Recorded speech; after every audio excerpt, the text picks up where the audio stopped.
calling Debbie and I couldn't get her yesterday. She texted me, she wasn't gonna be out here. She's having a car for me. That's fixed working on her car. And I tried to call her this morning and I was gonna go get her.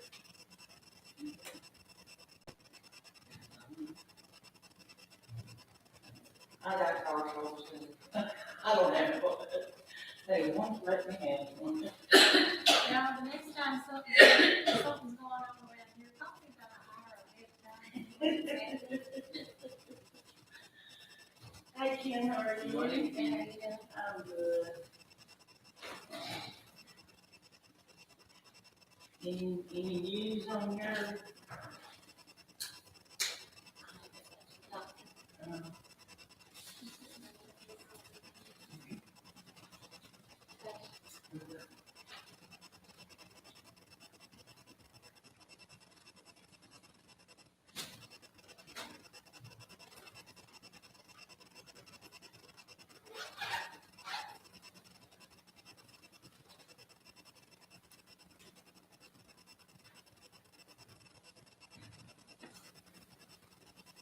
Wait.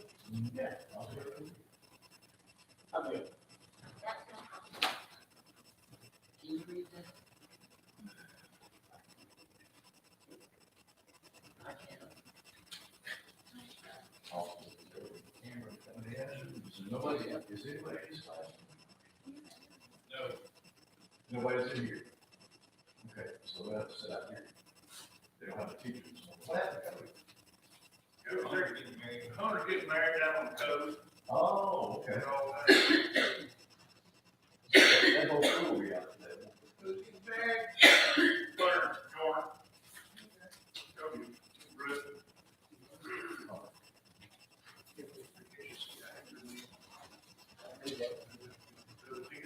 I thought they were just there, but I didn't get separated.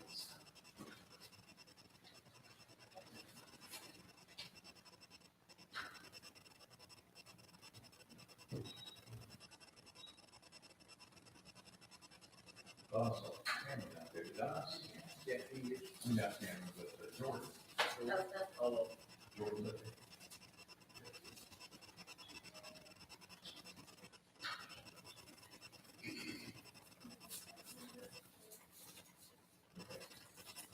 Well, I guess this is it.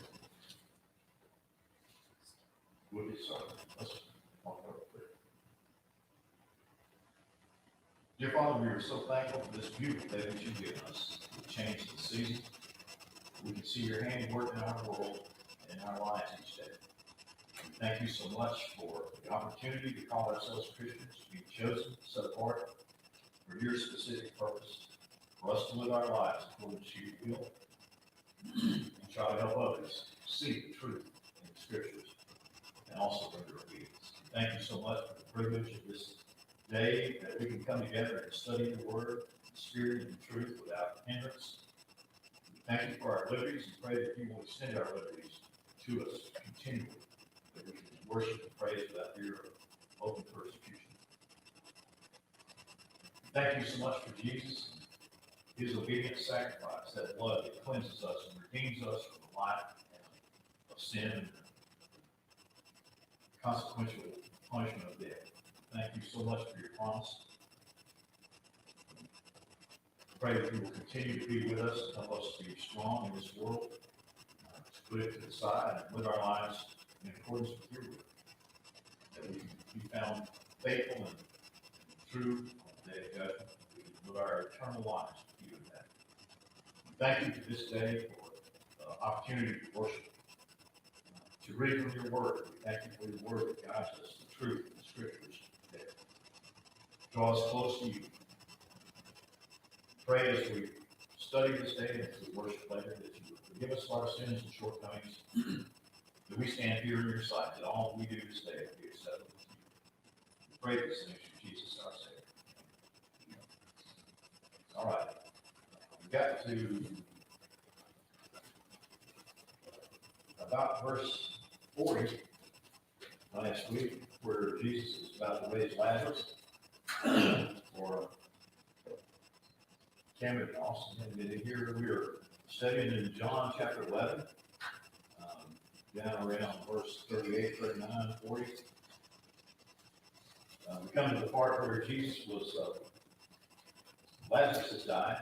Martha and Mary have a host of people that have come to their home from Jerusalem to console them and to be with them in the death of their brother. He's been dead 4 days now, and Jesus is gone.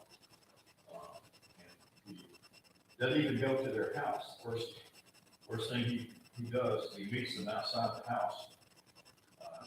Martha made it there. Mary runs to him, and following Mary is a host of people that have come from Jerusalem to console him. So they're here, and Jesus wants to be taken to the tomb. And that's what Mary and Martha do, is taken to the tomb. Verse 34, we'll read on. We're not going to back that far up, but we'll read from verse 34 so we can get the gist of what's going on here.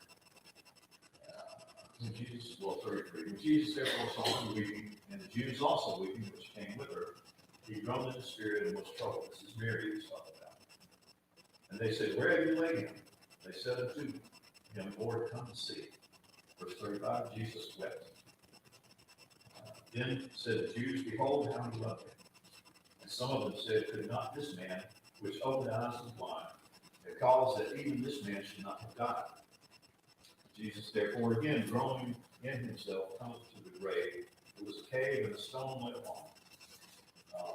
This is a grave very similar to what Jesus was put in. If we pay attention to how they buried Lazarus, we see this was common practice in this day and time with this sect of Jews. These were not the poorest of Jews. These Mary and Martha and Lazarus. And Lazarus, I think, had another brother. But these were well-to-do Jewish people. They had substance. They had a place, they had a tomb, which would tell us that they were not the lowest of Jews. We would consider them middle class. They had everything they needed. They were comfortable. They lived comfortably. It was uncommon for the run-of-the-mill Jew to have a tomb set aside. That would have been for people that had a little more means. But this cave was a cave and a stone lay upon it. This was very similar to the tomb that was afforded Jesus to be buried in. A very similar situation. Had a stone in front of it. And it's not really clear. It says laid upon it. We don't know if it was a hole in the ground. The cave was a hole in the ground with the stone on top. In Jesus' case, it was a very elaborate tomb that had a large, heavy stone that was rolled in front of the door. So heavy, they wanted to make sure that it didn't escape. The Romans had a big, heavy rock that they rolled in the doorway of the tomb so that no man by himself could move it, so that they would be ensured that nobody stole the body of Jesus. It disappeared anyway. But Lazarus was in a very similar type of tomb. Verse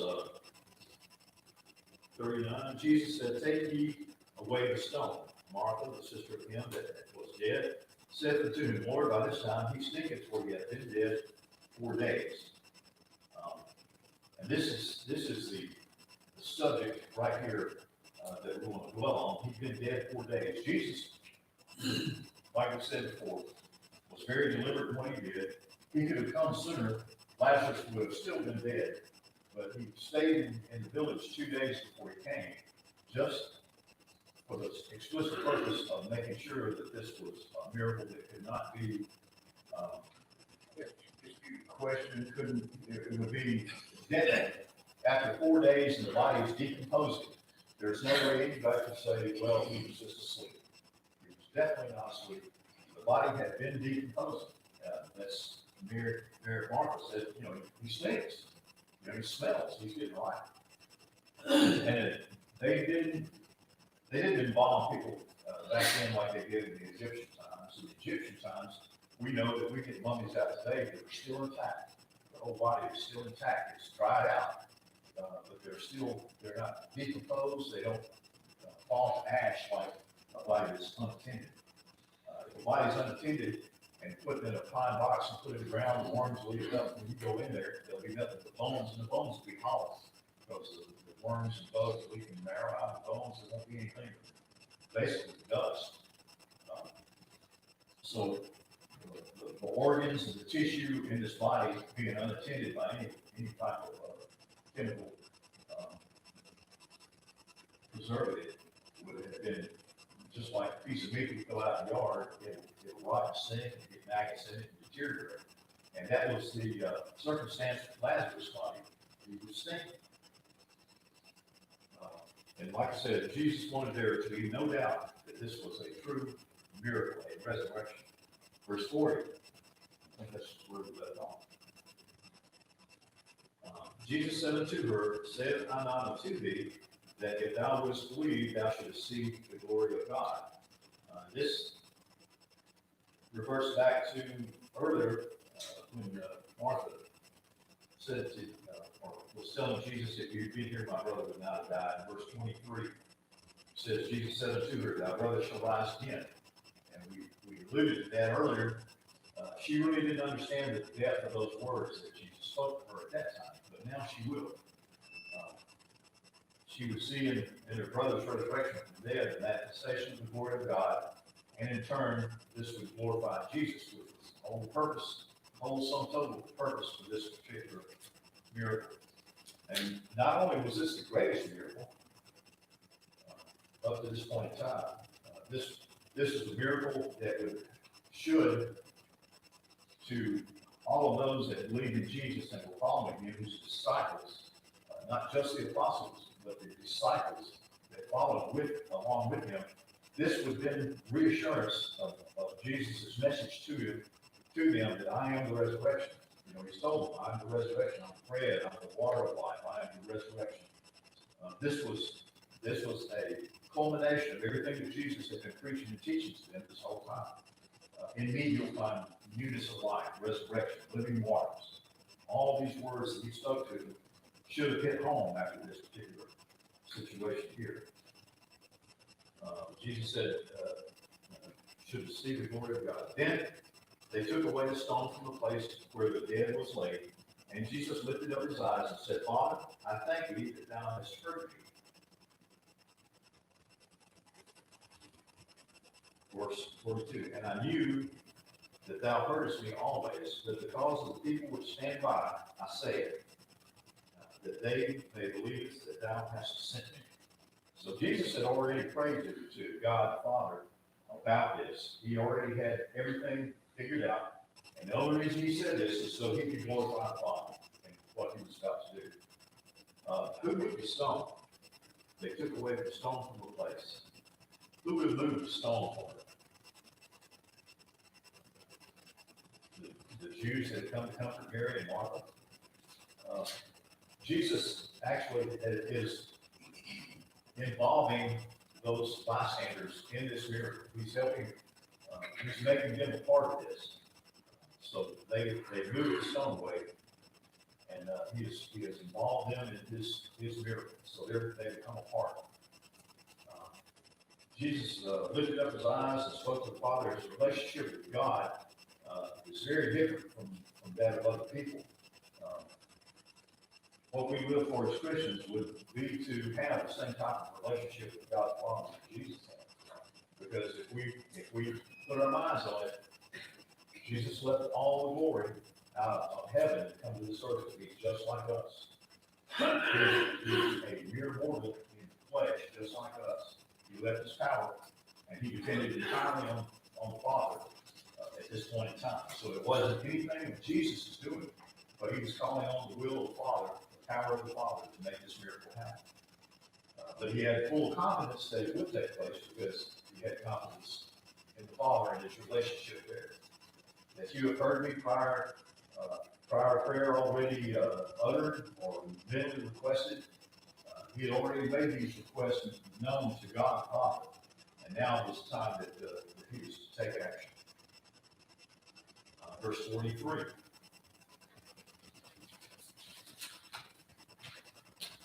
And when he thus had spoken, he cried with a loud voice, Lazarus, come forth. And Don and I talked about this back and forth. What if he had just said, come forth? How long would that? Everybody in the tomb would have come forth. He had to be very specific, and only say Lazarus. He had not been specific, just like the day, you remember when he was crucified, when the ground shook, the earth gave up the dead. Many of the people that were dead in that point in time came forth because of the power that was involved in that particular moment. Why did he cry in a loud voice? I guess so everybody could hear him. Everybody could hear it. He could have whispered, and Lazarus would have come out of that grave. But he said it with a loud voice so that everybody in the neighborhood could hear what he was doing. Miracles was instantaneous. Verse 44, and he that was dead came forth, bound hand and foot with grave cloths, and his face was bound with a napkin. Jesus said unto them, loosen him and let him go. And it makes a point here. He came forth bound. The miracle is instantaneous, complete, incontestable to its reality. There was left no doubt. Everybody, I imagine when they moved the stone back, everybody could smell Lazarus. It's the image that I could have, because he'd been there 4 days. How long does it take a body that's not refrigerated to start smelling? Not long at all. But it says that, and this is a side note in the commentary, Brother David White's commentary that I use, it's a side note. That Lazarus, bound hand and foot, came forth. The dead came forth, bound hand and foot. He was tied up tight in cloth. And so it could have been a small miracle inside the miracle that he was raised up and slid in front of the tomb, or his bounds could be loosened up that he was able to get up and shuttle over to the door. Either way, I mean,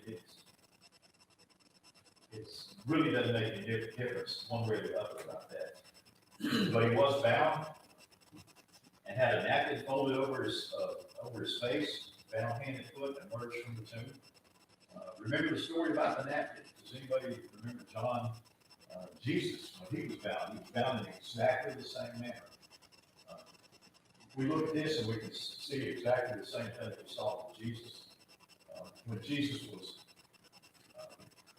put in the tomb, he was bound with linen, the same thing, and had a napkin on his face. When they went to retrieve Jesus, all they found was the loose linen and the napkin folded in the tomb. Remember the significance of the folded napkin? And we'll return. I love that story. When they found Jesus' claws, the napkin that they used to cover his face, the same one they used to cover Lazarus' face, was basically something that they used to wipe sweat or wipe their mouth when they ate. And the Jewish custom was when you use your napkin, if you wipe your mouth, if you left the table, you folded your napkin so they know you were coming back, not to move the food. And that's the significance of that folded napkin. If you'll read John 20, we're almost there. Let's just turn over there and read that. John 20, verse 7. And the napkin that was bound, or was about his head, was not lined with the linen clothes, but wrapped together in a place by itself. So it was folded. And like you say, that was Jewish custom, telling people that I'll return to my place. I will return. I love that story. It's very interesting. But they loosened and let him go. It was Jesus' words, and they unbound Lazarus, and he was restored fully to his former self. Verse 45, then many of the Jews which came to Mary and had seen the things which Jesus did believed on him. How could you not believe on Jesus after this? After seeing him raise Lazarus from the dead and being a part of it, rolling the stone back and smelling the odor coming out of the tomb, and then all of a sudden Lazarus is there just as sound as a dog as he ever been. Verse 46, some of them went their way to the Pharisees and told them what things Jesus had done. So even after this, some of them still were going to the Pharisees and reporting. Instead of being convicted convinced and convicted to believe in Jesus, they became more determined to oppose him. How blind can some people be? And the root of unbelief, this is the words of David White being instilled here, the root of unbelief is not the lack of evidence, but the hardness of heart. So it was hardness of heart that kept these people opposing Jesus, and not the lack of evidence, because there is very little you can say about this not being evidence enough of Jesus' authority. After him proclaiming God's glory before he did the miracle, all the things that Jesus did, this was a clear-cut case where there is unrefutable evidence that God's power. But in Luke 16, verse 31, this is the story of the other Lazarus. Remember Lazarus and the rich man, and Lazarus, the poor man that was beaten up with sores and laid at his gate and got the crumbs. There was rich man was a neighbor, or in Hades, and the Lazarus was in the bosom of Abraham. And the rich man prayed, therefore, Father, that thou wouldst send him to my father's house, for I have 5 brethren, that he may testify unto them, lest they also come into this place of torment. Abraham said unto him, they have Moses the prophet, let them hear them. And he said, nay, Father, Abraham, but if one went unto them from the dead, they will repent. And he said unto him, if they hear not Moses and the prophet, neither will they be persuaded though one rose from the dead. So these people were very similar to the ones that Abraham spoke of in this instance. Even though someone was raised from the dead, they would not believe.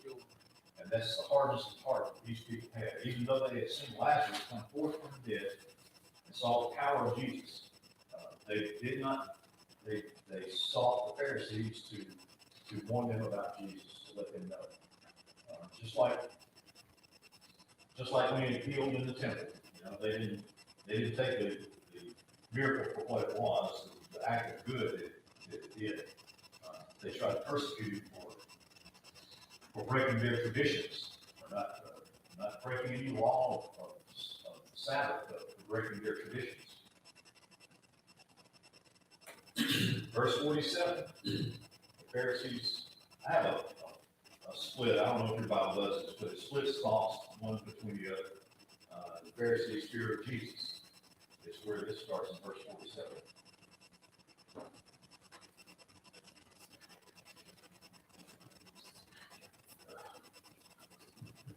Shoot at me. I saw her. She said I was having power. I don't want She's about to say you out to interrupt Sunday school. Did you get it? No, it flipped over there, I couldn't get it. So look, I guess over now. It is happening. He may go get it. He may go get it. All right, verse 37. The Pharisees' fear of Jesus. If anything, if I hated Jesus that much, if there was anything that is still fear in my heart, it would be the fact that God was on Jesus' side. If I was a Pharisee or Sadducee, that would scare me. The most powerful thing in all of creation is against me. That would be my thought.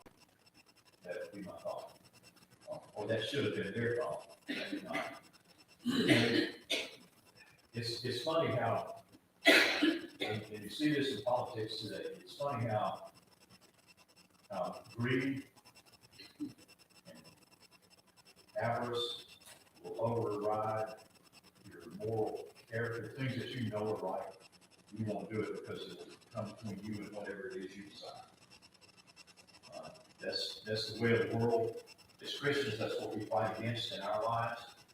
We try to make our lives focused on what God's plan is for us and not what the world has to offer. But many people get called away or drawn away, not called away, but drawn away from a faithful life because of temptations that flood the end of the world. Verse 47. Then gathered the chief priests, this is after they've heard about Jesus' miracle. gathered the chief priests and the Pharisees in council and said, what do we, for this man doeth many miracles? Or what are we going to do? They called a meeting. This was not a scheduled council meeting, but this is a kind of an emergency meeting. The Sanhedrin, within the ruling council, were panicked. Basically, the question is, what are we going to do? What should we do? We need a plan of action. This man is performing too many miracles. He's drawing people away. We're going to lose our power. What do we got to do? What can we do? Verse 48. If we let him thus alone, all men will believe on him, and the Romans shall come and take away both our place and our nation. If we let him alone, all men will believe. How much good could Jesus have done in this world, in this point in time, if they had just left him alone and let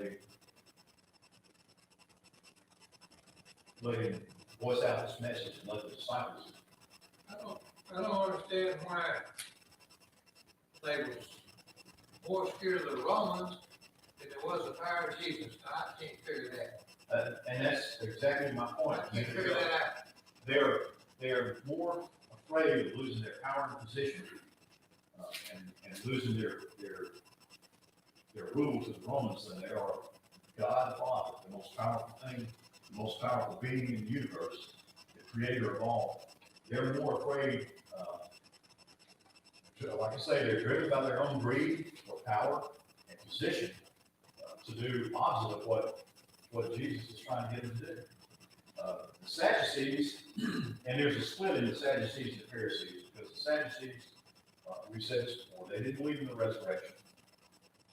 It would be hard for me as a Sadducee not to believe in the resurrection after this miracle if I had witnessed it, but they did not. And the Pharisees did. The Pharisees were more scribes. They wrote the law or rewrote the law, copied the law and made manuscripts and studied the law. The Sadducees didn't believe in the resurrection. The miracle was not particularly agitating for them. It was their interest was more political and not theological. The Pharisees had more of a theological investment in what Jesus did. The Sadducees only saw it as a political threat. Blasphemy and healing on the Sabbath held no real interest for them. They didn't care about that. They weren't concerned about that. They were afraid that the miracle would set Christianity to a fever pitch. They were afraid that the Christians would cause an uprising and bring down the wrath of the Roman Empire. And they lose their power, their position, and their control. You know, we said before, the Roman Empire, many times when it came in and took over an area, when they conquered the land, they leave the rulers and governors in place. They let them continue ruling their lands like they had. They just had to adhere to Roman law instead of their own law. And they even let them keep their own traditions and laws, but when their laws and traditions butted heads with Roman law, then the Roman law would overrule. Roman law, like stoning Jesus, let's say that as an example. The Jews, in their own control of their country, of Jerusalem, they would have stoned Jesus before now. But if they did, they'd have to face a Roman court, because nobody can kill anybody in Roman controlled areas unless they have approval from the Roman government. And that's what the Jews, this is the plot. This is where the plot starts in the Jews, in the hierarchy of Jewish rulers, to do away with Jesus. They thought in their minds, they'd already tried to stone him 2 or 3 times and couldn't accomplish the task because it was not Jesus at the time. But now, they're starting to use their head and say, what can we do? These are the rules that we have to go by. What can we do to do away with this man? Immediately, we've got to get rid of him soon. What can we do? They're calling this council to figure out a plot to take Jesus out of the picture. This is where it starts. You remember the last few weeks, we said this is the beginning of the end for Jesus when he comes back to Bethany, to Lazarus and Martha and Mary.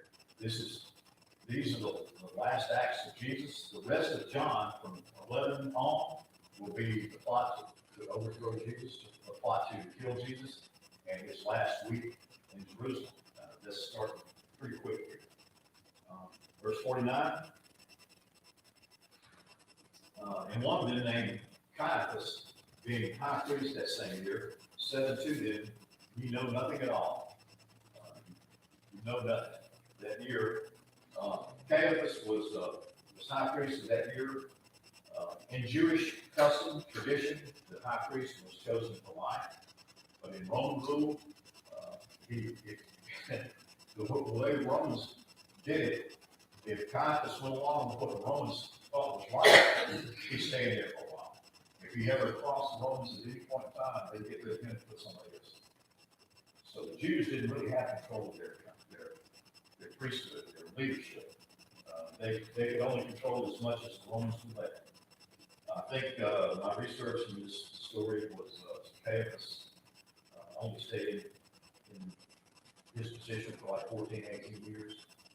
The one previous to him had gone against the Roman emperor and had been replaced immediately by Caiaphas. Caiaphas was Annas' son-in-law, something like that. But they were related. They would all be of a Levite tribe. High priest couldn't be anything but a Levite. But so they would be chosen. They would be chosen according to how the Romans decided to put them in play. But Caiaphas says, you don't know a thing. You know nothing. You don't know what you're talking about. And he said this with some measure of contempt for the council. Nor consider, verse 50, you know nothing at all, nor consider that it is expedient for us that one man should die for the people, and that the whole nation perish not. So they were just looking to get rid of Jesus, and Caiaphas sees it he sees a different picture. He's a believer in you. Caiaphas, Don't they tell him? no, he's not. He's He believes in the Messiah, but he doesn't believe in Jesus as the Messiah. right. If he had been convinced that Jesus was the Messiah, he wouldn't be in this council meeting right now. This whole council meeting right here is an emergency meeting called together to get rid of Jesus. That is the specific purpose of this. This is an emergency meeting. This is not their annual business meeting. Like we'll get together this afternoon and decide what we need to do on a few things. This is an emergency meeting that they call to get rid of Jesus. We've got to get rid of this guy. He's raised someone from the dead. We got to get rid of him right now before this gets any further. He's going to draw these Christians up, and whatever they didn't know Jesus' intentions. They thought he was just like these others that had claimed to be the Messiah, but they were going to draw the Jews together and cause a rebellion and go against the Roman Empire and try to overthrow the Roman Empire, and then it's going to bring heat down the ruling council, the Sadducees and Pharisees, Sanhedrin. It's going to bring heat down there. They're going to lose their position of power. Rome was going to disband the council and take over control of Jerusalem and the area. This is their fear. And they've got to get rid of Jesus. We've got to get rid of this guy. So Caiaphas was using common sense. To him, this was common sense to be expedient, take care of the problem, kill Jesus. It was not, and it says one died, spake not of himself, but being high priest that year, it says, nor consider that it is expedient for us that one man should die for the people, and that the whole nation perish not. So he was willing to sacrifice Jesus to save their rule of power. That's what and he wasn't being noble. It wasn't like one man dies so that the nation can live. He didn't realize that would be the case. One man will die so that all nations can live. He had the right thought, but the wrong motive. He was not noble in his versing these words. It wasn't for a noble cause. He wasn't thinking Jesus is the Savior. He dies to save the world. He was thinking, we need to get rid of this guy so he doesn't bring heat down on us and lose power. And this spake he not of himself, but being high priest that year, he professed that Jesus should die for that nation. And that's what his proposal was. He said, we've got to kill this guy. And what power would the high priest have said this? How did the Jews look up on the high priest? They trust everything he says. In olden times, in high priest, back in Exodus, the high priest was considered a prophet, prophetic abilities. We did this, I did a little research because when I thought about this, I thought about something I had taught before. Out of Exodus, I don't remember what the class was. But the high priest wore a breastplate of truth. And in it were 12 stones representing 12 tribes, and they had the Urim and the Thummim in it. And when he would pray to God, God would speak through him. So this is why they consider the words of Caiaphas so important. When back in older times, and I'm sure they were falling back on tradition, this was hundreds of years ago, but God the Father spoke through the high priest who was speaking. So the high priest, position of high priest still had the authority of God in the Jewish eye, in the Jewish leadership's eye. The high priest still had the voice of God. And I think Caiaphas knew this, and he was using it in his favor to steer the council toward what his plan was. Jesus should die for that nation, verse 52, and not for that nation only, but that also he should gather together in oneness the children of God that were scattered abroad. And this is John speaking. These are John's words. Not for that nation only, but also he should gather together in one the children of God that were scattered abroad. Caiaphas would sacrifice Jesus to save a nation, politically, but his death would be the salvation of mankind, the unifying of God's children. These are, like I say, John's word. Not only kill Jesus, but again, get my notes confused. The children of God that were scattered abroad, what does that allude to? Children that are scattered abroad. Not only the Jews, but also the Gentiles. So this was this would be a unifying act. Jesus died would not only bring the nation together or solidify the rule of the council over Jerusalem for at this point in time, but it would also bring the one children of God all into one fold. Remember back we spoke about the sheepfold and God's combining folds to make one herd, or combining herds to make one fold. It alluded to the Gentiles coming into the fold at that point in time too. Then from that day forward, verse 53, they took counsel together to put him to death. Not only to kill Jesus, they began right away. They began this plot. This is where they started to try to find a way to bring Jesus to what in their minds was justice, or to take him out of the picture so that he would no longer be a threat to them. Jesus, therefore, walked no more openly in verse 54 among the Jews, but went thence into a country near unto the wilderness, into a city called Ephraim, and there continued with his disciples. So Jesus, knowing that his time was not yet come, goes to a small town called Ephraim. It was near Bethel, about 12 miles outside of Jerusalem, where he thought he would be safe at this place until it came time, which we know is just immediately at hand. It came time for him to go into Jerusalem for his final week. And the Jews, verse 55, and the Jews' Passover was nigh at hand, and many went out of the country up to Jerusalem before the Passover to purify themselves. This is the third Passover mentioned in John. That's why we we think that Jesus' ministry lasted 3 years, or approximately 3 years, somewhere between 2 and 3, possibly maybe a little more than 3. But they went to purify themselves. What would be the cause of them going to Jerusalem to purify themselves? What would be the cause of these people and the Jews? Many went out of the country up to Jerusalem before the Passover to purify themselves.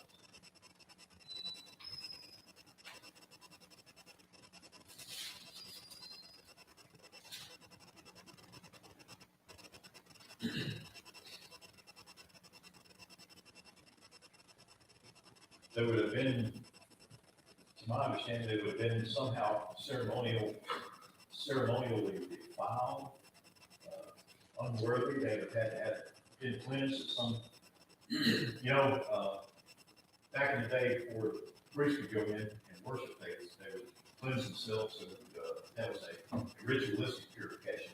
But in this day and time, if someone had to come in contact with the dead, they would be, or come in contact with lepers, something like that. They would be defiled, they would have to be purified. It's a quarantine ritual, is what it was. But you won't infect anybody else, like we're dealing with right now. But the bigger spiritual deal was that Moses was trying to get across, or God was trying to get across, was sin outside the camp, That's why Jesus was crucified outside the city, Yeah, that's sinful act, that's Scapegoat, he wouldn't be in the temple. Here outside the camp, outside the city. Sometimes we fail to see the correlation between the things that happen and the things, the rituals that the Jews went through. But 7 days was the Jewish time frame for spiritual cleansing. And some of the things that come to mind, about to run out of time, or contact with the dead. A woman who is menstruating, she would be considered unclean. Anybody that come in contact with the leper, these are the things that went through my mind when I read this. But small things like this, they would have to go to Jerusalem and spiritually cleanse themselves, or be in quarantine, like you said, for a period of 7 days before the day of Passover, so that they would be acceptable to worship or participate in the Passover feast. Okay, we'll start back there next Sunday. Thank you for your attention.